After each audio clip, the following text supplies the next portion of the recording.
అభిజ్ఞ అంటే తెలుసుకోవాలనే కోరిక. సో మన స్టూడెంట్స్ ఈ మధ్యన చాలా ఎక్కువగా అడుగుతున్న క్వశ్చన్ నోట్ మేకింగ్ గురించి. ఒక మాట చెప్పిన యూపీఎస్సీ గురించి ఏమాత్రం కొద్దిగా ఇన్ఫర్మేషన్ తెలిసినోడైనా సరే అడిగే మాట న్యూస్ పేపర్ చదువుతున్నాం అనుకొని, దాని తర్వాత అడిగే ఇంకొక క్వశ్చన్ నోట్ మేకింగ్ చేస్తున్నాం అనుకొని. అయితే నోట్ మేకింగ్ ఎందుకు చేయలేనిది మరొకసారి మీకు క్లారిటీ ఇవ్వాలి. ఇవ్వకపోతే మీరు రాంగ్ థాట్స్లో నోట్ మేకింగ్ చేసారా మటాస్ అయిపోతారు. పాయింట్ 1, మనకి కొన్ని బల్కీ బుక్స్ ఉంటాయి. ఈ బల్కీ బుక్స్లో మనం మాటికి రివైజ్ చేయడం కంటే దాంట్లో ఉన్న కొంత ఇన్ఫర్మేషన్ని ఆర్గనైజ్డ్గా రాసేసుకుంటే సూపర్ ఉంటుంది. ఇంకొకలా చెప్తా చూడండి, మనకి ఆ బుక్ అంతట్లో ఇన్ఫర్మేషన్ అంతా రాదు అని క్వశ్చన్ లేదు. దాంట్లో కొన్ని ఈజియెస్ట్ టాపిక్స్ ఉంటాయి కదా, వాటిని స్కిప్ చేస్తే ఓన్లీ కొన్ని టఫెస్ట్ థింగ్స్ ఉంటాయి, లేదంటే కొన్ని మైండ్ మ్యాప్స్ పారాగ్రాఫ్స్ ఈ ప్యాటర్న్లో ఉంటాయి. అలా మనం ఒక్కసారి ఆ ప్యాటర్న్లో మనం చేసేసుకుంటే ఇంకా మనకి లైఫ్ లాంగ్ కూడాను ఆ లాంగ్ బుక్ని మనం చదవాల్సిన అవసరం లేదు. ఏదైతే నోట్స్ ఉందో దీని ఒక్కదాన్ని చెక్ చేసుకుంటే చాలు. ఏదైనా డిఫికల్ట్ టాపిక్ మరొకసారి రివైజ్ చేయాలి, రెఫర్ చేయాలని అనిపిస్తే దాన్ని చెక్ చేసుకోవచ్చు అనమాట. ఎక్కువగా జరిగేది ఈ ప్రాసెస్లోనే. ఇది నెంబర్ 1. సో బల్కీ బుక్స్ని స్మాల్ బుక్స్గా చేయడానికి నోట్ మేకింగ్ ఉపయోగపడుతుంది. నెంబర్ 2, మనం ఫైనల్ ఎగ్జామ్కి వెళ్ళేటప్పటికి బుక్ మొత్తంని కూడా రివైజ్ చేయలేం. అదే నోట్స్ని అయితే చాలా ఈజీగా రివైజ్ చేసేవచ్చు. ఇది నెంబర్ 2 పాయింట్. సో రివిజన్కి చాలా బాగుంటుంది. నెంబర్ 3 పాయింట్, నీ హ్యాండ్ రైటింగ్లో నువ్వు రాసుకుంటే నీకు బాగా గుర్తుంటుంది కదా. రాసేటప్పుడు 10 టైమ్స్ చదవడం కంటే గ్రేట్గా రాయడం అనేది చాలా హెల్ప్ అవుతుంది అనుకుని ఎప్పుడు నుండి వింటూనే ఉన్నాం. సో దానికి ఉపయోగపడుతుంది కదా. అండ్ మనం రాస్తుంది పెద్ద ఎగ్జామ్స్. ఇంత పెద్ద ఎగ్జామ్స్లో మెయిన్స్ అనేది చాలా ఇంపార్టెంట్ రోల్ ప్లే చేస్తుంది. ఇలాంటి మెయిన్స్ రాసేటప్పుడు మనకి ఆ మెయిన్స్కి రైటింగ్ ప్రాక్టీస్ కూడా ఇది ఉపయోగపడిపోతుంది కదా. సో ఇదొక ఇంపార్టెంట్ థింగ్. అయితే నోట్స్ నిజంగా ఉపయోగపడతాయి అంటే నా పర్సనల్ లైఫ్లో నేను అబ్జర్వ్ చేసింది ఇదిగో ఇవన్నీ కూడా నోట్స్లే. సో కొన్ని స్పైరల్ బైండింగ్స్ ఉన్నాయి, కొన్ని ఈ టైప్ ఆఫ్ బుక్స్ ఉన్నాయి. సో ఇలాంటి బుక్స్ని కూడా తయారు చేసుకుని చేసినవి ఇలా రకరకాలు ఉన్నాయి. ఏవి చేసినా సరే, ఎలాంటి నోట్స్లు చేసుకున్నా సరే మొత్తానికి మాత్రం చాలా హెల్ప్ చేస్తాయి. ఎందుకంటే ఈ ఒక్క నోట్స్ అనేది ఎప్పుడో 5 years బ్యాక్ చేసింది, అండ్ ఈ నోట్స్ అనేది ఎప్పుడో 6 years బ్యాక్ చేసింది. సో ఇలా ఎప్పుడో చేశాను, కానీ ఇప్పటికీ కూడా నేను అకాడమీని చదువుకోవాలంటే కొన్ని టన్నుల సార్లు ఈ నోట్స్నే చెక్ చేసుకుంటూ ఉంటాను. సో ఇప్పటికీ హిస్టరీని చెక్ చేసుకోవాలంటే ఈ ఒక్క దాంట్లో నుండి చేసేసుకుంటే చాలు అనమాట. మొత్తం సెట్ అయిపోద్ది. యాన్సెంట్ హిస్టరీ ఏంటి సార్ ఇదేదో చిన్నగా ఉంది అని అనిపిస్తుందా? నమ్మరు, ప్రిలిమ్స్ క్వశ్చన్స్ దీంట్లో నుండి వస్తుంటాయి అప్పుడప్పుడు కూడా. కొన్నిసార్లు బుర్ర పాడైపోతుంటుంది. అండ్ దిస్ ఇస్ ద, నాకైతే ఇది ఒక భగవద్గీతలాగా అనిపిస్తుంది. ఇది జాగ్రఫీ అంతే. నేను చెప్పిన క్లాసెస్లో చాలా వరకు కూడా దీంట్లోనే ఉంటాయి. ఎప్పుడైనా సరే డెఫినేషన్స్ మరొకసారి చెక్ చేసుకోవాలంటే అప్పుడు నేను చేసుకున్న కష్టపడిన నోట్సే నాకు ఉపయోగపడుతుంటుంది. సో చాలా కష్టపడి చేసుకుంది. ఎప్పుడైనా సరే నోట్స్ చేసుకునేటప్పుడు మనం తీసుకోవాల్సిన కొన్ని జాగ్రత్తలు చెప్తాను చూడండి. ఇలా స్పైరల్ బైండింగ్ ఒకటి పెట్టుకోండి, లైఫ్ లాంగ్ ఉపయోగపడుతుంది. నెక్స్ట్ అడిషనల్గా ఏమైనా పేపర్స్ యాడ్ చేయాలంటే పనికి వస్తుంది. అండ్ ఎప్పుడైనా నోట్స్ చేసుకునేటప్పుడు ఇంకొక బ్యూటిఫుల్ థింగ్ ఏంటంటే ఇటువైపు కొద్దిగా పెద్ద మార్జిన్ పెట్టండి.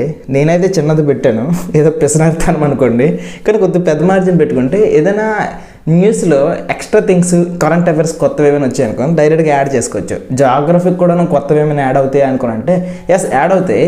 ఒకప్పుడు ఇండియాకి కోస్ట్ లైన్ ఎంత అంటే స్పెసిఫిక్ నెంబర్ ఉండేది. దాన్ని రీసెంట్గా చెక్ చేసేటప్పుడు అనమాట ఆ చిన్న గ్యాప్స్ ఉంటాయి కదా, ఆ గ్యాప్స్ని కూడా చెక్ చేస్తే ఒక్కసారిగా డిస్టెన్స్ పెరిగిపోయింది. అలాంటిది ఇన్ఫర్మేషన్ రాసుకోవడానికి పనికొస్తాయి అనమాట. సో మీరు నోట్ మేకింగ్ చేస్తే నేను ఒక్కసారి చిన్న సజెషన్ ఇస్తాను. కొద్దిగా ఇటువైపు కొద్దిగా పెద్దది పెట్టుకోండి మార్జిన్, అండ్ కింద కూడా కొద్దిగా పెద్ద మార్జిన్ పెట్టుకోండి. ఫ్యూచర్లో ఏదైనా ఇన్ఫర్మేషన్ యాడ్ చేసుకోవాలనుకుంటే ఉపయోగపడుతుంది. ఇంకొక ఇంపార్టెంట్ థింగ్ చెప్తాను చూడండి. నోట్ మేకింగ్లో మీరు ఈ జాగ్రఫీకి 6th క్లాస్ నుండి 10th క్లాస్ వరకు జాగ్రఫీ బుక్స్ చదువుతారు, 11th class and 12th class geographies చదువుతారు. ఇది చాలా అనుకుని కరెంట్ అఫైర్స్లో వచ్చిన ఇన్ఫర్మేషన్ చదువుతూ ఉంటారు. వాడు చెప్పండి, వీటన్నిటినీ కూడా మల్టిపుల్ టైమ్స్ ఒకటే టాపిక్ రాసుకోవడం బెస్టా, ఒకటే టాపిక్ దగ్గరికి అన్ని బుక్స్ ఇన్ఫర్మేషన్ తీసుకుని రావడం బెస్టా? ఎస్, నదులన్నీ కలిసి సముద్రానికి వస్తే ఎంత బ్యూటిఫుల్గా ఉంటుందో సేమ్ అలానే మీకు ఎక్కడో 6th క్లాస్ 7th క్లాస్లో ఎర్త్క్వేక్ గురించి చదువుకుంటే అదేది మళ్ళీ 11th క్లాస్లో వస్తుంది, అది కూడా ఎర్త్క్వేకే ఉంటుంది. మరి కరెంట్ అఫైర్స్లో ఏదైనా ఎక్స్ట్రా ఇన్ఫర్మేషన్ వచ్చినప్పుడు ప్రజెంట్ ప్లేస్లో వచ్చిన అక్కడ ఎర్త్క్వేకే.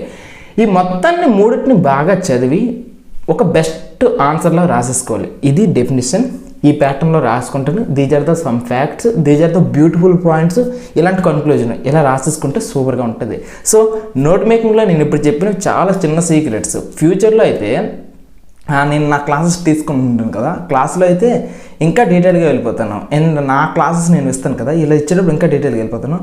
అయితే ఇప్పుడు మీకు ఫైనల్గా ఒక్కొక్క మాట చెప్తా. నోట్ మేకింగ్ చేయండి. అయితే నోట్ మేకింగ్లో కూడా కొన్నిటికి చేయాలి, కొన్నిటికి చేయకూడదు. ఫర్ ఎగ్జాంపుల్ ఎన్సీఆర్టీస్ బుక్స్ని కొన్నిటికి చేయొచ్చు. And standard books, reference books ఉంటాయి కదా, దానికి అస్సలు చేయకండి. అలా చేశారనుకో బుక్ను మీరు రీరైట్ చేసినా అయిపోద్ది. ఎందుకంటే ఒక్క పాయింట్ కూడా వేస్ట్ ఉండదబ్బా. ఫర్ ఎగ్జాంపుల్ లక్ష్మీకాంత్ ఉందా, Laxmikanth itself is the notes. దాంట్లో నువ్వు ఎక్స్ట్రా పాయింట్ పీకేసి రాసేస్తారంటే అవ్వదు. నీలో ఎంతో టాలెంట్ ఉంటే, నీకు ఎంతో క్వాలిటీ పైన కమాండ్ ఉంటే తప్ప నువ్వు మంచిగా నోట్స్ తయారు చేయలేవు. నేను మైండ్ మ్యాప్స్ చేసుకున్నప్పటికీ ప్రాణం కొద్దిగా కష్టపడ్డాను అనుకోండి. సో అలా కొద్దిగా నాలెడ్జ్ కావాలి మంచి నోట్స్ తయారు చేయడానికి, మైండ్ మ్యాప్స్ లాంటివి తయారు చేయడానికి. అండ్ వరల్డ్ హిస్టరీ, ఇంకా పోస్ట్ ఇండిపెండెన్స్ ఇవి ఉన్నాయి కదా, ఈ బుక్స్కి మాత్రం నోట్స్ చాలా ఇంపార్టెంట్. ఎందుకంటే దానికి కొన్ని బుక్స్ ఉంటాయి, ఆ బుక్ అంత ఇన్ఫర్మేషన్ నిజం చెప్పాలంటే అంత ఉపయోగపడదు. ఎందుకంటే వాటిలో అన్ని ఎక్కువ క్వశ్చన్స్ ప్రతి ఇయర్ రిపీట్ అవ్వట్లేదు. కాబట్టి మనమే ఒక ఓన్ నోట్స్ మంచిగా చేసుకొని బెస్ట్ ప్రీవియస్ ఇయర్ క్వశ్చన్స్ని అనలైజ్ చేసి అండ్ ఏ క్వశ్చన్స్ రావచ్చు అనేది అనలైజ్ చేసి మనమే ఒక నోట్స్ చేసుకుంటే సూపర్ ఉంటుంది. ఆ నోట్స్ అన్నీ కూడా నేనైతే నా స్టూడెంట్స్కి చేసి ఎప్పుడు ఇస్తూనే ఉంటాను వాటికి సంబంధించింది. సో ఇవి నోట్ మేకింగ్లో కొన్ని ఇంపార్టెంట్ టిప్స్. అండ్ స్టూడెంట్స్, మీరు నా క్లాసెస్ ఫాలో అవుతున్న వాళ్ళైతే మీకేం టెన్షన్ లేదు. ప్రతి క్లాస్ అయిపోయిన తర్వాత నోట్స్ ఎలా చేయాలనేది అండ్ నా పర్సనల్ నోట్స్ అండ్ ఇంకొంటిగా మీ నోట్స్ని కూడా నేను అప్పుడప్పుడు చెక్ చేస్తూ ఉంటాను. కాబట్టి మీకు ఎలాగో టెన్షన్ లేదులే. ఇన్కేస్ ఎవరైనా ఫ్యూచర్లో మన క్లాసెస్కి అటెండ్ అవ్వాలనుకుంటే డిస్క్రిప్షన్లో లింక్ ఉంటుంది, హ్యాపీగా మీరు అటెండ్ అవ్వచ్చు. సో ఒక మాట చెప్తున్నా, స్టాండర్డ్ బుక్స్కి నోట్స్ చేయకండి, సరేనా? సో మంచి నోట్స్ ఉంటే నీకు ఇంటర్వ్యూ వరకు కూడా చాలా హెల్ప్ అవుతుంది. ఎందుకంటే ఇంటర్వ్యూకి వెళ్ళే మొదటి రోజులో కూడాను ఫాస్ట్గా నోట్స్ అనేది చెక్ చేసుకుంటూ వెళ్ళిపోతుంటే ఆ వచ్చే కిక్ అనేది వేరేలా ఉంటుంది, సరేనా? ఇవి నోట్ మేకింగ్ సంబంధించిన కొన్ని ఇంపార్టెంట్ విషయాలు. మళ్ళీ కలుద్దాం తర్వాత వీడియోలో. ఏవైనా డౌట్స్ ఉంటే కింద కామెంట్ సెక్షన్లో అడగండి, సరేనా? బాయ్.